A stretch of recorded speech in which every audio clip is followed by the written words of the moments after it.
Okay, so now we have the GameSpot interview, Lee Mei and guest characters discussion. So essentially the same topic it seems as the IGN one, but this one is significantly shorter. So we'll see what this has to offer. It is Kelly Hu and Ed Boon, I think. Yes. And I'm not sure how loud this one is. I didn't test it beforehand. I'll try and pause it when I speak. So let's continue. We're here at San Diego Comic-Con 2023 to talk about Mortal Kombat 1 with Ed Boon and Kelly Hu. Welcome. Thank you for being here. Thank you. It's been a big year for video games specifically, and obviously one of the biggest ones is MK1, and exciting announcements at the panel. Kelly, you're back in MK, and Ed, you're bringing back a classic character. Can you talk a little bit about Lee Mei? She's kind of like she was given this responsibility of protecting the princess, which is Melina this time, right? Wait, so when Ed says that she has the responsibility of taking care of the princess or protecting the princess, is that because of her involvement with the Umgadi? Or does she have like her own assigned role to protect Melina? That would be interesting. She's kind of like she was given this responsibility of protecting the princess. Okay, so she was given, so like as of right now she has that, or is it like before she got fired, or not fired, but she left the Umgadi? I'm not exactly sure, but anyway, let's continue. Which is Melina this time, right? And you know, there's this disease that Melina and Baraka have, and so a lot of the what's gone wrong was on Lee Mei's watch, and so she's kind of like, you know, trying to fix and keep everything together. You know, there's other characters that she has a relationship with, Tanya and Katana. So it's a great combination. The Lee Mei, Katana, Tanya, Melina. That relationship. And you also bring What about Jade? What about Jade? Where's Jade? Ed, you forgot something. Hey brother, I don't mean to embarrass you while you're live on spot in the interview, but like you forgot Jade. It's okay, I know sometimes it happens. Just make sure to remember to mention Jade next time. I'm kidding, but I do think that Jade should fit here somewhere as the Countess Jade. I would expect that. He's probably intentionally not mentioning her unless she actually is just not in this game, which would be kind of weird considering that we know that she's like Countess Jade and all of that about her. But then also just the relationship between Katana, Melina, Tanya, like how that's probably going to shape up. I would expect Jade to be there in some capacity. But also that is interesting to think about because basically Lee Mei kind of let them down because it seems that she was either like set up to be blamed for the killing of King Jared, or it happened on her watch, of course. So people are not happy with her. So I don't know if she still currently guards Melina, but either way, he kind of makes it sound like the Tarkat disease started happening while Lee Mei was watching Melina, like while she was in charge of her. I highly doubt Lee Mei has any negative intention. I'm sure that Lee Mei is going to be a good person in this game. She's always been like a people person. She's always fought for her people. I feel like this is gonna have a big toll on her mind, like her mental state, because she's basically being framed and put in a light that is not true to her character.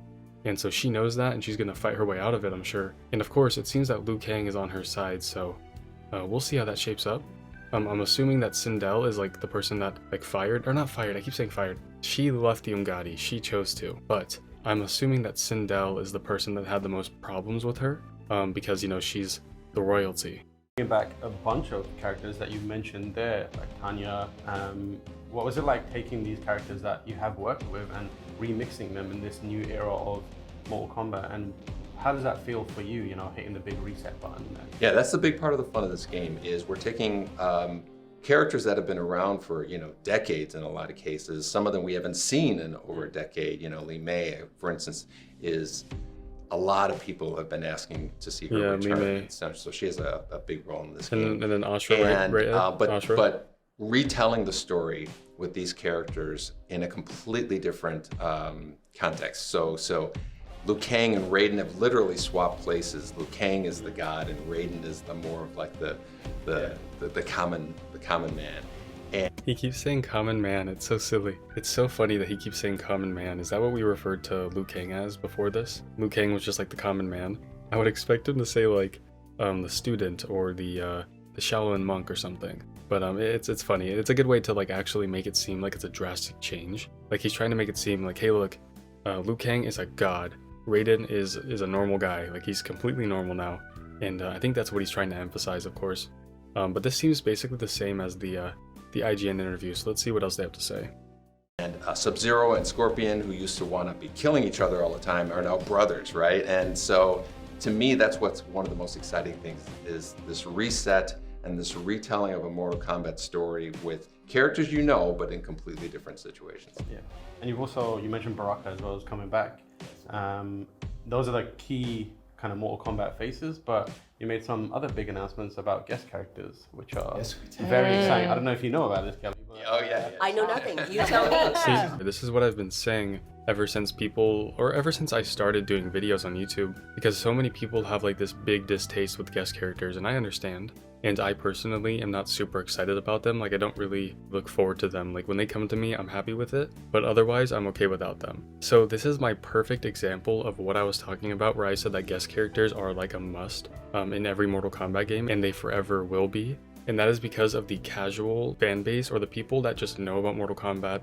Maybe they played MK9, maybe they played MK11. Like, they know that these guest characters cater to those people. As much as people like me, or people that are like consistent fans of the franchise and are very active in the community, will like these characters and can like these characters, I think the main appeal of them is for sales of the game, is for normal people. Like, people who aren't deep into the game, people who aren't deep into the community. So that's why you see all these people, like, you see it trending, you see it having more views than the Umgadi trailer. You even see it having more discourse than the Umgadi trailer in the grand scheme of things. Because anybody can say, oh my god, look at Homelander, look at Omni-Man, look at Peacemaker in Mortal Kombat. Because they know Mortal Kombat's a fighting game, and they know that these characters are not Mortal Kombat characters. And that's all they need to get people hype and get people to want to buy this game, even if they weren't otherwise already fans of the series. If you want the game to succeed, you want the game to make money, these guest characters are a huge part of that. And so even if us, like specifically Mortal Kombat fans, do not find these characters appealing, I promise you there are hundreds of thousands of people who are going to find this extremely exciting. And then on top of that, thousands of people who wouldn't have picked the game up otherwise if they couldn't have played with Homelander or Omni-Man or Peacemaker, etc. However, I do agree, it's too many dick and balls, it's too many. It is so much testosterone, but anyway, let's continue. Including you. Do you want to talk about the three big new arrivals? Yeah, after the game launches, we've always supported it for a long period of time by releasing additional characters, right? And some of them are Mortal Kombat characters, some of them are guest characters. So the three guest characters that we have are Omni-Man, Homelander, and Peacemaker, right? And so they're all in that kind of category of, hyper-violent, comic book-like, superhero characters. They're joining Mortal Kombat characters, Quan Chi, Ermac, and Takeda. And for you, Kelly, obviously you voiced Devora before. Yes. You did Frost, I believe, a bit. What's your connection I with think also Sindel, Mortal right? Kombat feeling like In now? MKX, I'm not sure. I don't even play video games. So I do the job, right? And 2 years later, the game will come out. I mean, it makes sense. This game has been in development for like 4 years, but that's crazy. But yeah, she's queen for that. I know that she's like, I don't even play the game, but I know that I did well, and I know people love my performance, and that's all I got to do. Me a DVD at London Comic Con, and I don't think I'm in that.